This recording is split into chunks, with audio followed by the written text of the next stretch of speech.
কেমন আছেন আপনারা? আশা করি ভালো আছেন, ভালো থাকুন, সুস্থ থাকুন, এটা ঠাকুরের কাছে প্রার্থনা করি। আজকে রান্না করে চলে আসলাম। আজকে পাবদা মাছ দিয়ে মূলা, টমেটো, আলু দিয়ে একটা সবজি করব। এখানে পাবদা মাছগুলো কেটে নিয়েছি, অর্ধেক করে নিয়েছি, কারণ সবজির মধ্যে দিলে ওগুলো ভেঙে যাবে, তার জন্য অর্ধেক করে নিয়েছি। আপনারা পাশে থাকবেন, দেখতে থাকবেন। মাছগুলো নুন দিয়ে দিলাম, হলুদ নুন দিয়ে এগুলোকে মেখে নেব। মেখে নিয়েছি, কড়াইতে তেল দিয়ে দিলাম, নুন দিয়ে দিলাম। তাহলে মাছগুলো উল্টাতে সুবিধা হবে। করে সবগুলো মাছ দিয়ে দেব।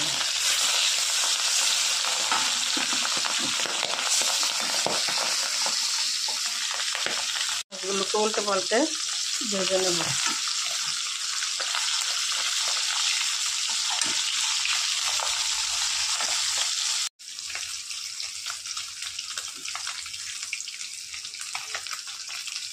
মাছগুলো ভালো করে ভেজে নিতে হবে, কারণ নাহলে সবজি ভেঙে যাবে। এগুলো লাল লাল করে ভেজে নিয়েছি, এভাবে সবগুলো মাছ ভেজে নেব। তেল দিয়ে দিচ্ছি, এখন মূলা আলুগুলো ভেজে নেব। দিয়ে দিলাম, হলুদ দিয়ে দিলাম, হলুদ দিয়ে ভালো করে ভেজে নিতে হবে। আলুগুলো লাল লাল করে ভেজে নিয়েছি, এখন এগুলো নামিয়ে নেব। কড়াইতে তেল দিয়ে দিলাম, দুটা লঙ্কা দেব, পাঁচফোড়ন মোটামুটি লাল হয়ে গেছে। এখন দেবো পেঁয়াজ,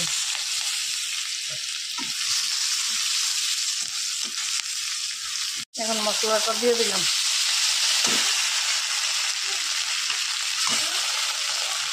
দুটা তেজপাতাও দিলাম।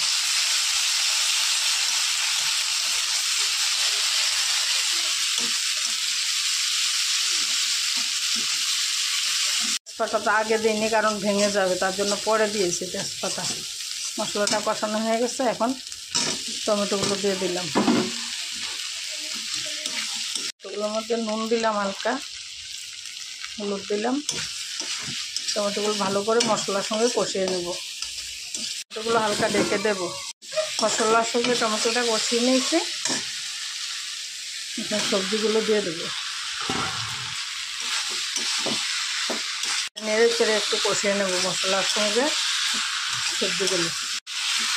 সবজিগুলো কষানো হয়ে গেছে।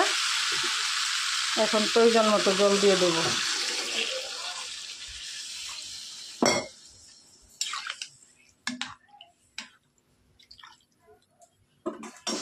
স্বাদ মতো নুন দিয়ে দিলাম, ডেকে দেব।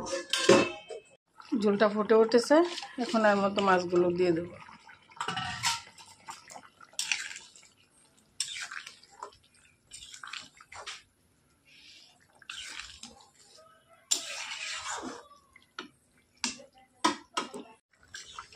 সবজিটা হয়ে গেছে, এইভাবে বানাবেন আপনারা, খাবেন, খুব টেস্টি হয় খেতে।